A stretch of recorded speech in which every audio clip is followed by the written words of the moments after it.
Dr. Baoshan Zhang from the University of Massachusetts Amherst. And the title of Baoshan's presentation is Microplastics Reduced Lipid Digestion in Simulated Human Gastrointestinal System. So I'm looking forward to hear someone talk about doing in vitro studies while he deals effectively with all the complexities we've heard about earlier. So Baoshan, thank you very much for being here. Thank you for the introduction.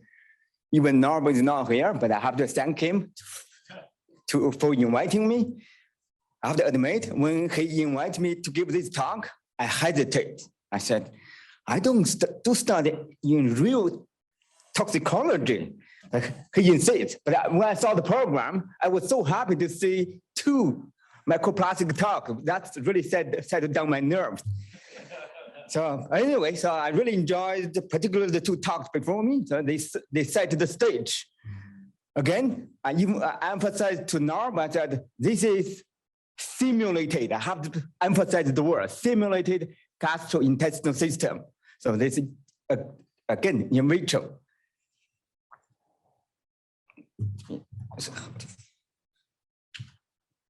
So in the introduction, if the Rob and Christy have not convinced you microplastics everywhere, I learned more evidence. The second part of my introduction, I will show you the oral digestion is the major rod for microplastics or nanoplastics. Then for the gastrointestinal system, I only have 1 slide, just show the system because it is well established, has been used by food chemists in Department of Food Science for probably 2 decades. We have been using it for at least a decade for engineered nanoparticles, for pH, to study like pesticide from the spinach leaf, how that available, like that. Then I spent majority of time to present how microplastic affect lipid digestion, again, in simulated system. If you have time, I expand a little bit, 3 slides, for further discussion or implications. Again, microplastics is major issue in terms of environmental contamination. So they are increasingly observed in all environmental media.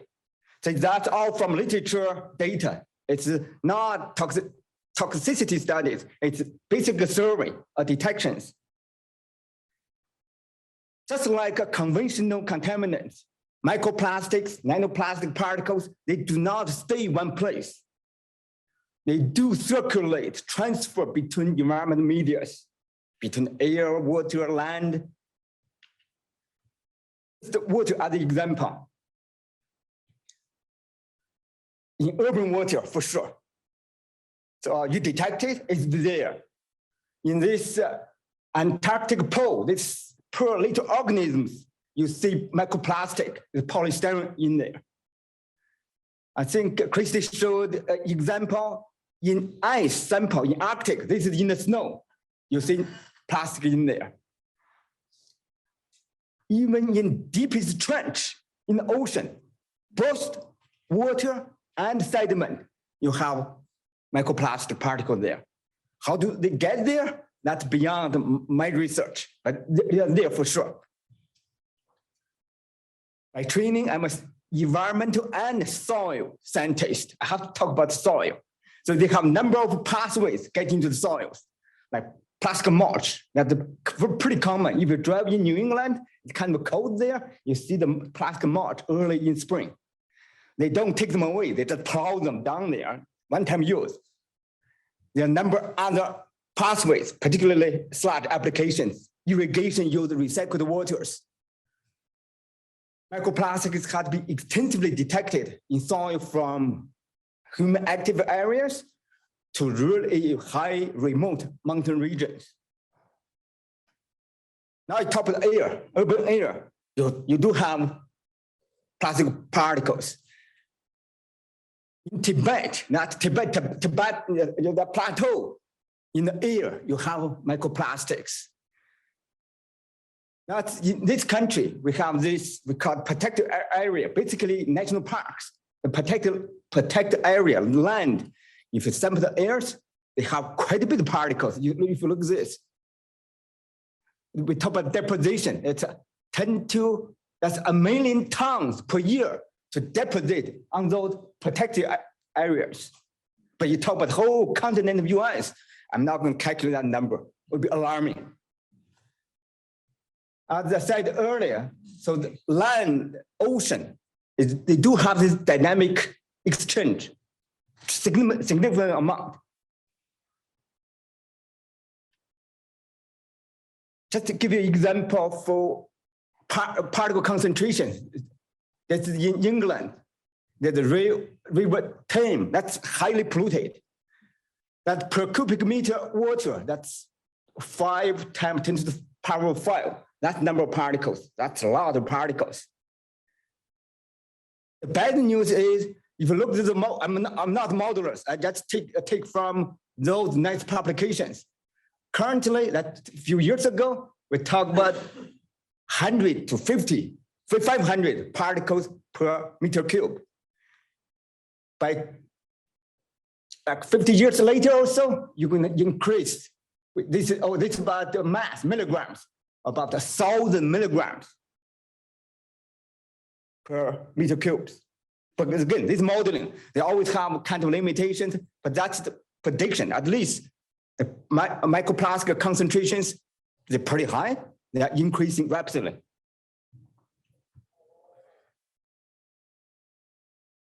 So we published a paper a couple of years ago, talk about crop, take up microplastics, basically nanoplastics, that get into the food. Then we have seafood. Of course, we have beverages.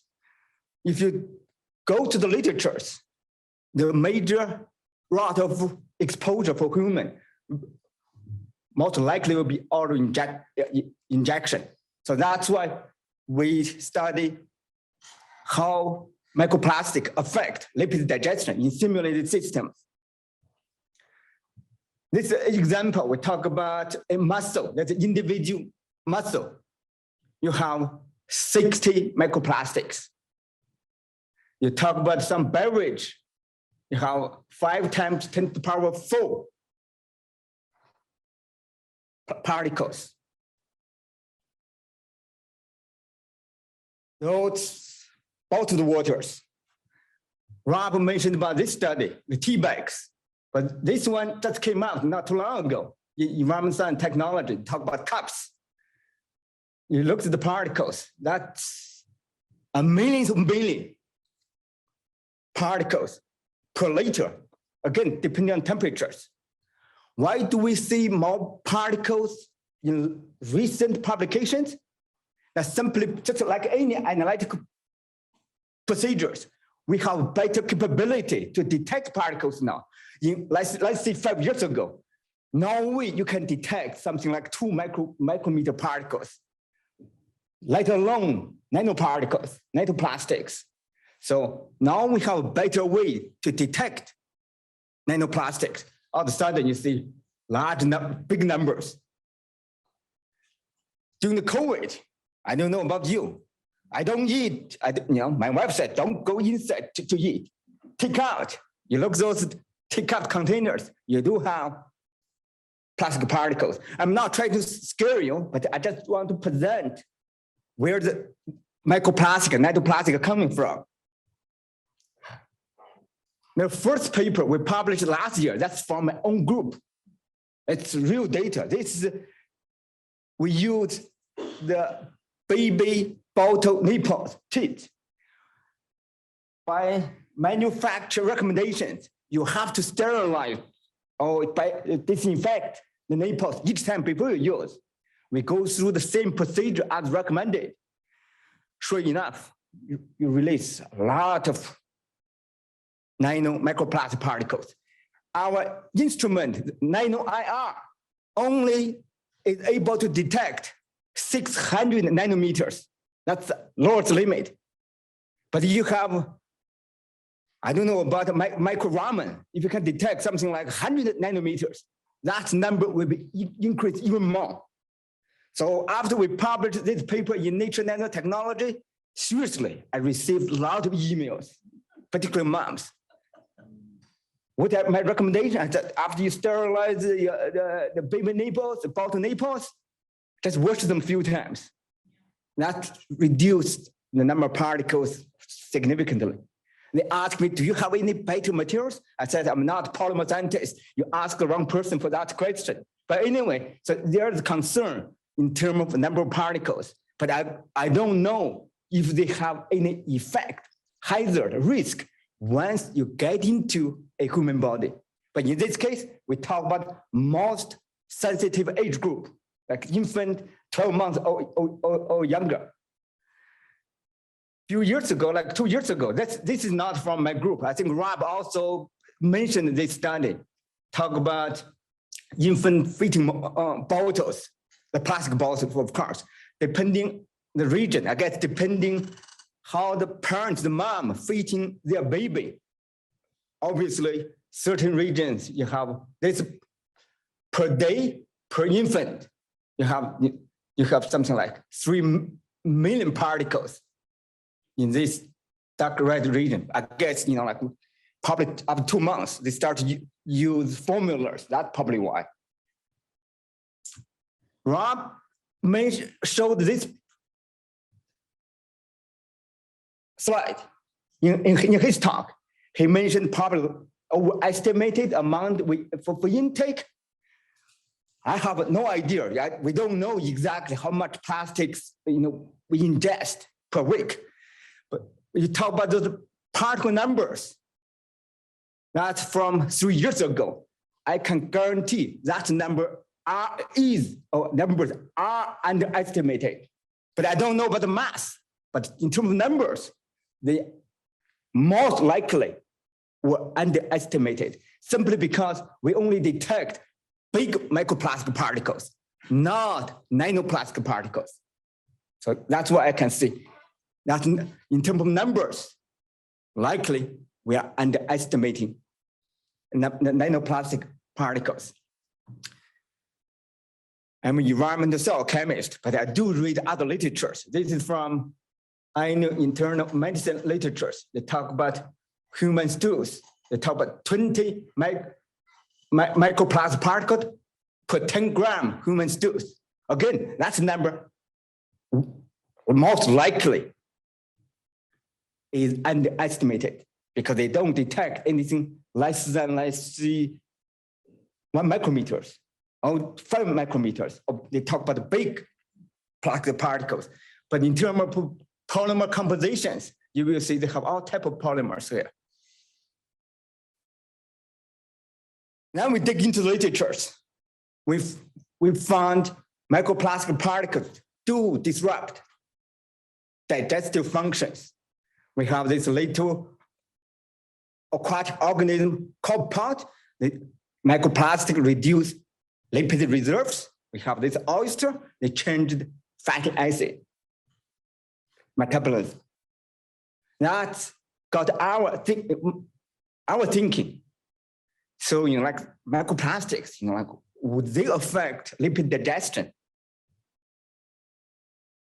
for human? Of course, our lab, we are not allowed to use animals. We always use simulated systems. Majority of microplastics, hydrophobic. From my early years of research in dealing with carbon nanotubes, black carbon, char particles, we know they interact with hydrophobic organic compound. Lipid is highly hydrophobic. We are thinking likely they will interact with lipid and the digestive enzymes. So then we ask ourselves, how do pristine microplastic particles, those will be nice standard polystyrene particles. Then as Christy pointed correctly, in nature, we have wider particles. Just like their thought, we try to mimic the widening. Let's blast those particles in those photoreactors. So that's what they did. Then see after photowidening, if any effect on lipid digestion. If they do, what type of mechanisms? Again, this is the simulated gastrointestinal systems. Again, it's well established by food chemists. I have a good collaborator, Julian McClemens. He has been using, or his group has been using this system for many years with different alterations, composition-wise.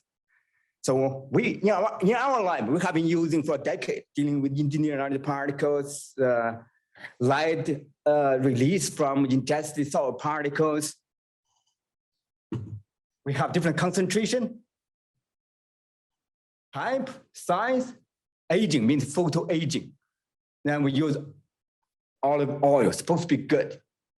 We got, from a superstar specific labeled Greece, from Greece, really, really good oil. We go through the system, digestion of lipid, we try to see how the microplastic interact with lipid and examine how microplastic interact with lipids. That's a digestive enzyme for lipid. Characterization. Christy would love this. We do a lot of characterizations. So we use a different type of polymer. That's a polyethylene. You see about 10 micrometers. It's polyethylene terephthalate. It's about 50 micrometers. Polyvinyl chloride. It's a little bit smaller. This is a polar polymers, polylactoglycosidic acid. And those different size of polystyrenes, try to study the size effect and different type of polymers. FTIR, very easy. That's a must when you characterize all polymers. The spectrum, it's consistent with the standard polymers. Then I mentioned earlier, everything something to has to do with the hydrophobicity.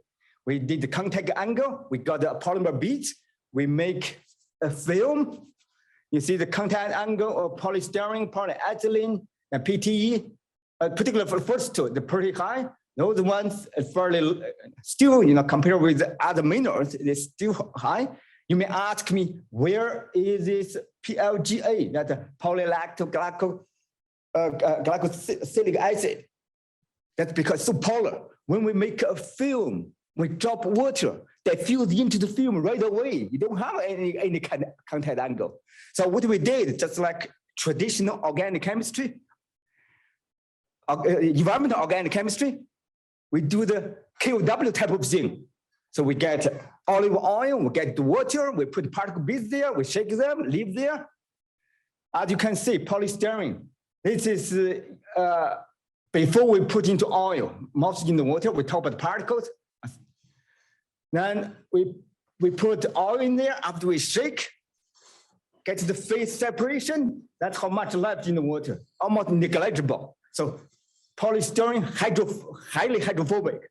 We talk about PLGA. We did the same thing after phase separation. That's how much left in the water, but much more than polystyrene. So you can see that's much higher in terms of hydrophilicity. When you do lipid digestion, we often analyze the final product, free fatty acid. So then by titration, as you can see, without any particles, whatever we put into the olive oil in there, 100% digestion, all get into this FFA, that's free fatty acid. But once you put different particles, you see the drop. All particles significantly reduced lipid digestion. I have to emphasize again, this is a simulated system. We don't have any food in there. We do have other mucins, pepsins, other components, but we don't have any component like a hamburger. We eat hamburger like a fast and fat system. So that's will be the next stage.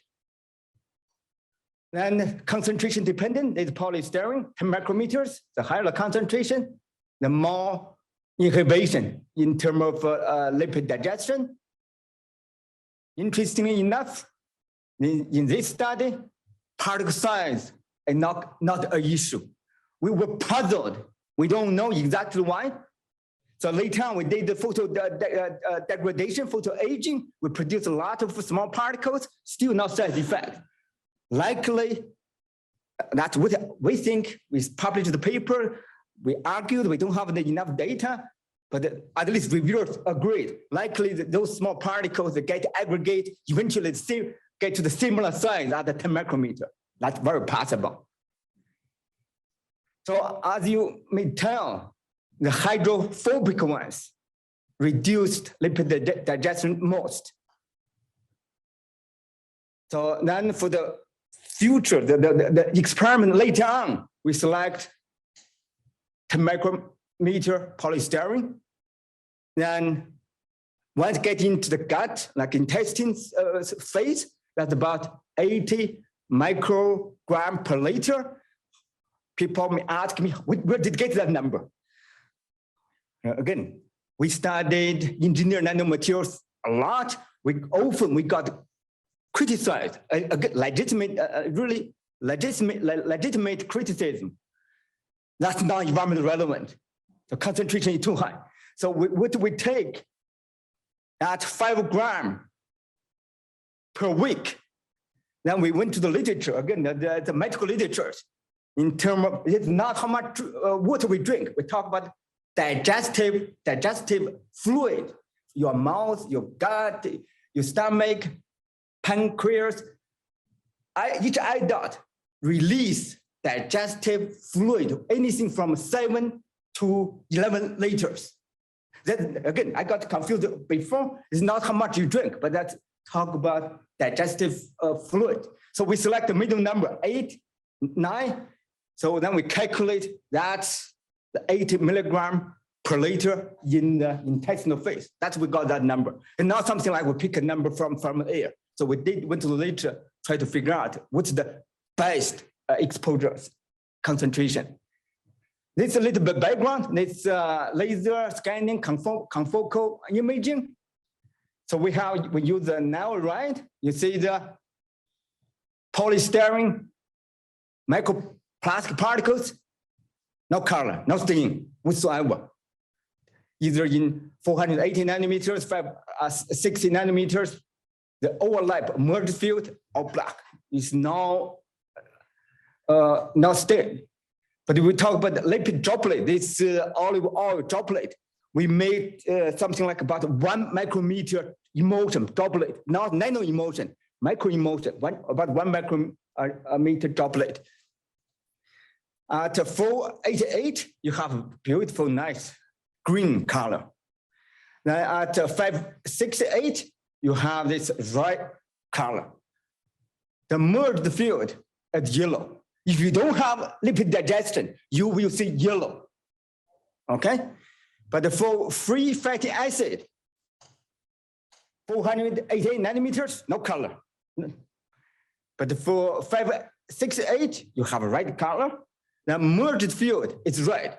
So that's how we, from the imaging, we differentiate lipid and free fatty acid. So with that, it's oil only. This is the merged field. That's 488, 561. As you can see, that's initial mixing, mouth phase, stomach phase, you have aggregations, then this intestinal phase. You can see it's no yellow there, color there.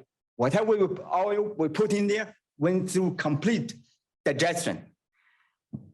After we put polystyrene microplastic particles, there's again 10 micrometers, you see aggregation in mouth phase right away, big particles. In intestine, you see a lot of yellowish image there. So that means not only the droplet increased in particle size, the digestion of lipid got reduced, which is consistent with an analytical analysis for free fatty acid consistent.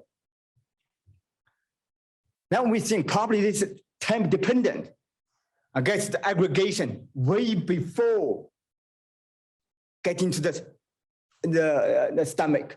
So that's why we put here. In terms of aggregation, that's oil only, but once you put the particle there, after 30 minutes, big aggregation already. It's a big droplet. Then, so that early on, you have this big droplet, and then get into the stomach, then get into intestine phase.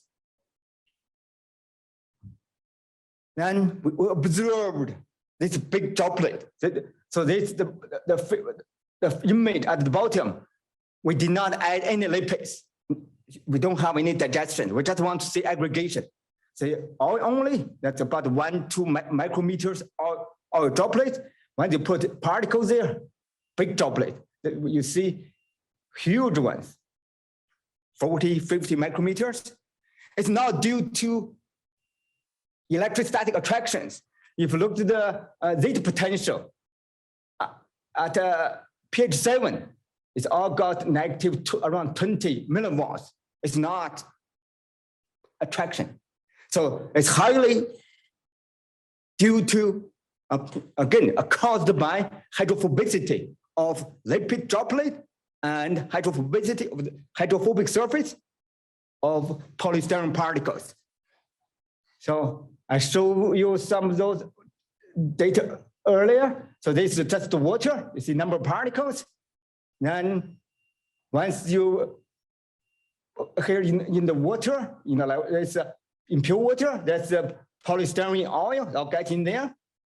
When you increase the particle concentrations, but again, majority will be in the oil phase because this is a log scale. Over here, we talk about something like, only few particles. Majority will be in oil phase. So then from imaging, we come up with this type of cartoon, type of hypothesis of something to do, Chris Stevens love this, it's absorption, absorb droplets. We have two types of public absorptions. You got few microsite lipid droplet. Then when you eventually give enough time, they become bigger ones. Then microplastic particles, we breed them, eventually get these huge ones that coalesce or fuse together. Another process, you absorb individual droplets. When you have enough, they fuse they connect to each other. Eventually, the fuse become a layer like this. Then they coalesce together to become a big droplet. What does it mean? That before you have 1 micrometer droplet, you expose tremendous number of lipid molecules. All of a sudden, you have such bigger ones. The number of exposed lipid molecules to be digested by lipids is reduced. That's one way to reduce lipid digestion. So again, this is all coming from chemistry, physical chemistry. It's not dealing with physiology type of things. Gut microbiome, that's beyond my understanding. So we don't study gut microbiome. If we have a microbe there, what will affect those in terms of formation of those heteroaggregates? I have no idea. Not dealing with the lipid molecules. Now we talk about biomolecules, enzymes. We have pepsin here, lipids here, biosalt, increasing concentration. That's initial in mouse phase. But I want to draw your attention to lipids. That's digest lipid at 100 milligram per liter in mouse phase. When you translate into intestinal phase, that will be something like 20 milligram per liter, much lower than we talk about 5 grams per week, that type of intake. Now that's how much left in the solution. That's absorption. If not in the solution, that get on the solid polystyrene plastic particles. So that again reduce number of lipid molecules, enzymes to attack lipid. That alone will reduce lipid digestion. Then this way back from soil chemistry background, we talk about soil enzymes. We have all kinds of enzymes in soils. Some enzymes get absorbed, they still have activity. I said, let's try study if those absorbed enzymes would have activity. So We did some analysis, but you see pepsin did not have any effect, but the lipids, the activity decreased. That's only analytical analysis. What about do you have any spectroscopic evidence? Then we went to Department of Biochemistry. We used their instrument. There's a circular dichroism, talk about the enzyme protein structures.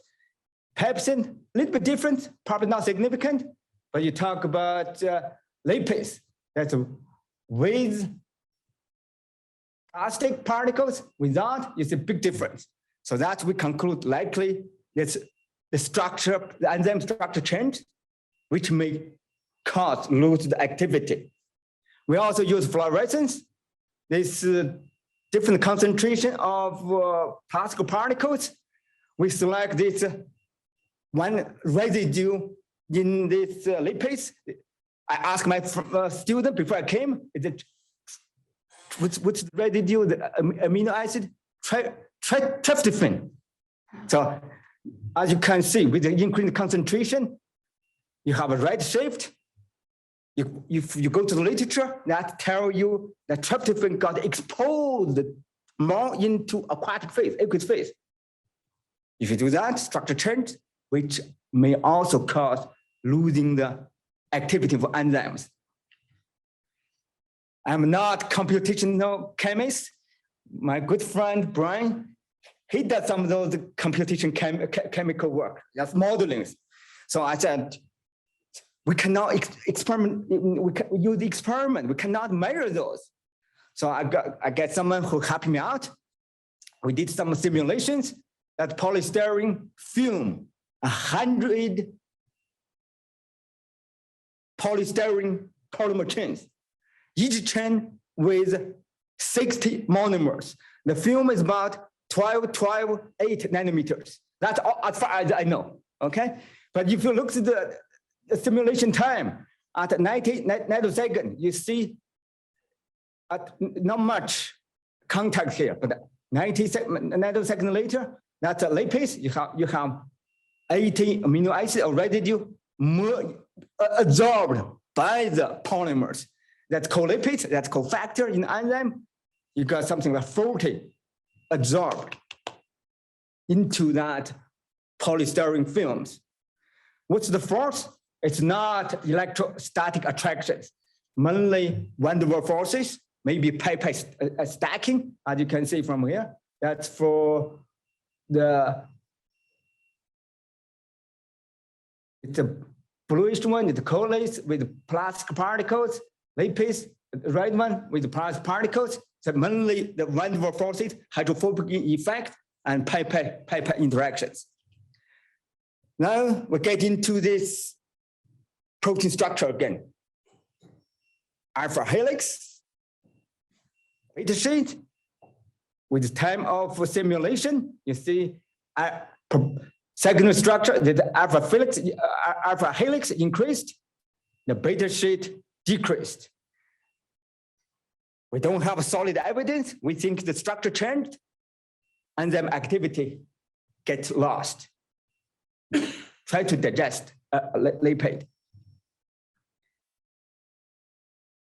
And this, I learned quite a bit from my interaction with this computation chemist. Solvent accessible surface area. When we do carbon nanotube absorption for organic compound, we always argued, whatever you measure surface area in dry state by nitrogen or carbon dioxide, that's different when you put carbon nanotubes in water, then due to aggregation, the exposed surface area will be significantly lower than whatever we measured in the dry state. So that's what I tried to talk to this computational chemist. I said, can you help me try to examine the available surface area? To me, it's a lot easier, but again, I try to understand, but I said, don't give me all the theories, just give me the result. That's what he gave to me.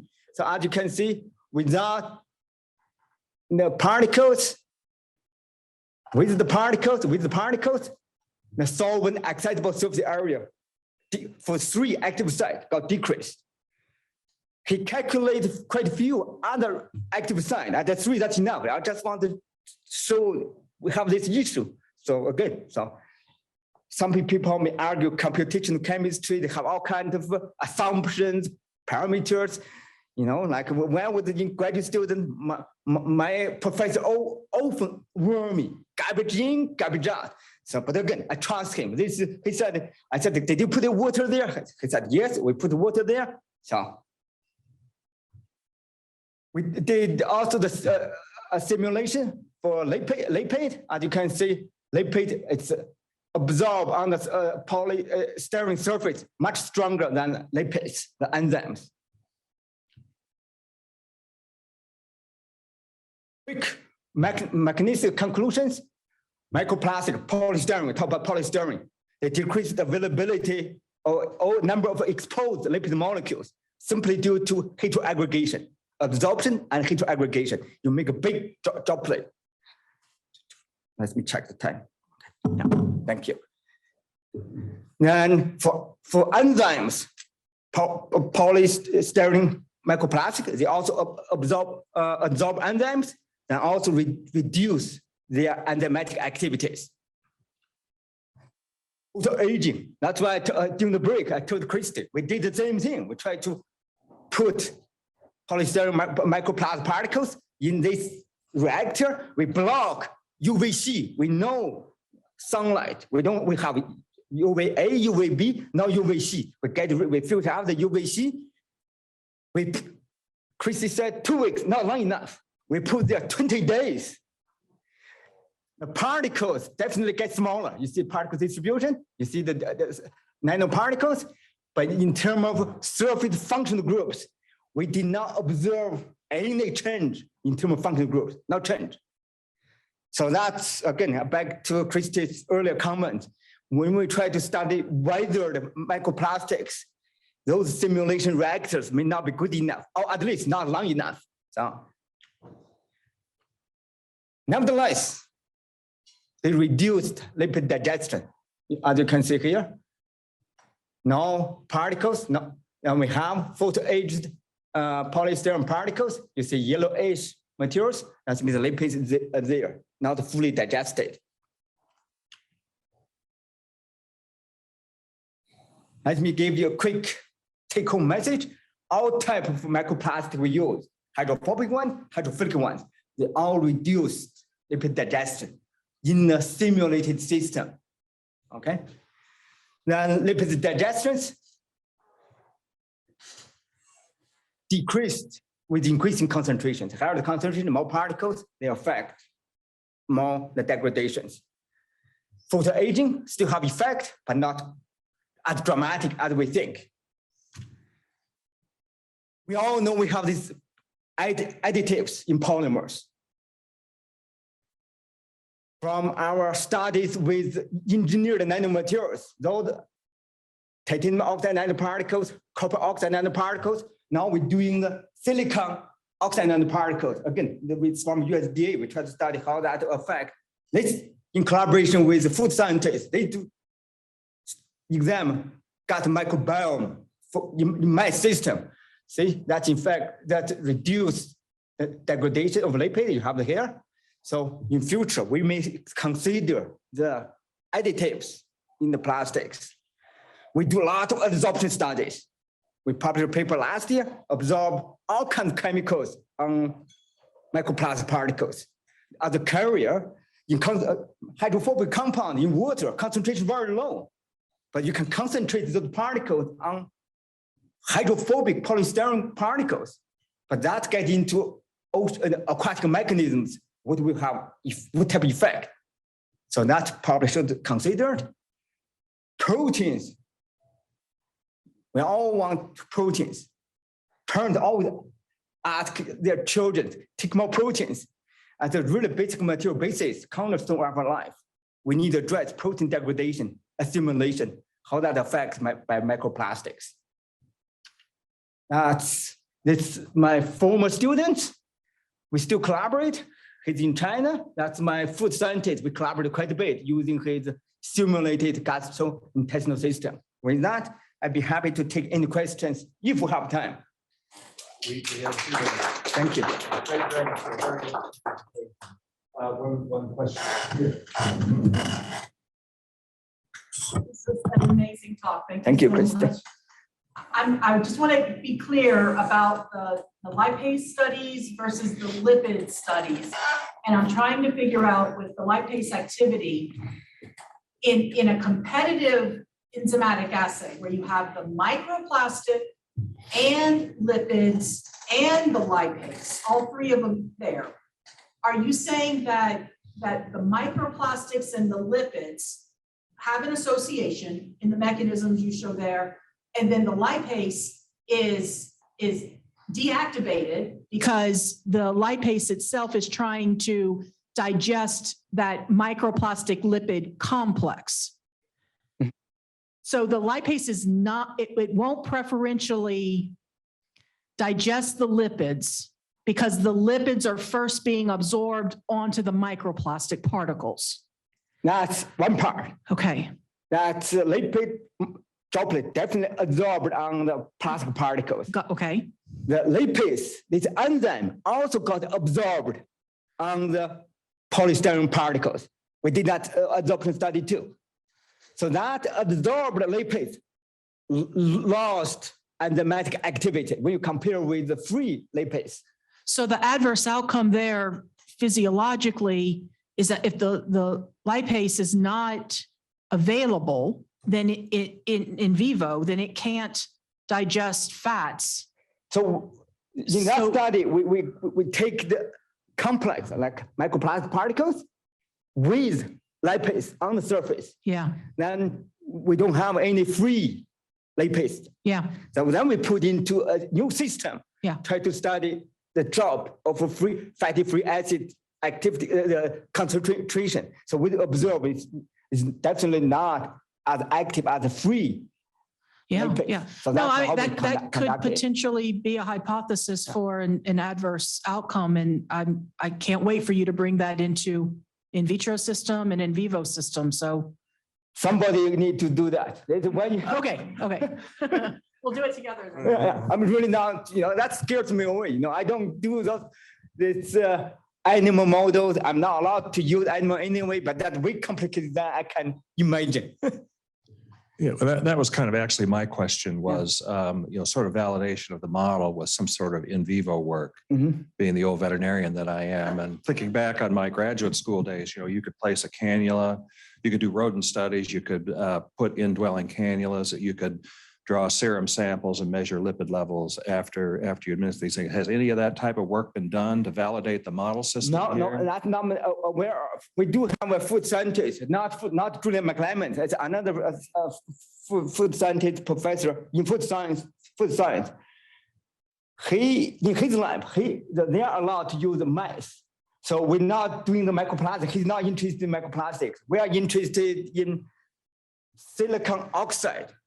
And also cranberry is supposed good for you, which he's going to study how that affect the gut microbiome and the lipid digestion, but not microplastics on silicon oxide nanoparticles. Okay, Yeah. All right. Maybe someday I can convince him. Yeah, it would be very interesting, so to speak, to validate this model, and because you've shown some interesting things. But my question is that when you're in a more physiological situation, whether or not all the interactions that happen really lead to an inhibition of lipid absorption, which would be, the critical question to answer. I fully agree with you. That's why I keep emphasize this is a simulated system, very simple system. For example, in the morning, I drink a cup of milk. During the lunch, I have hamburger. How that affects the food matrix?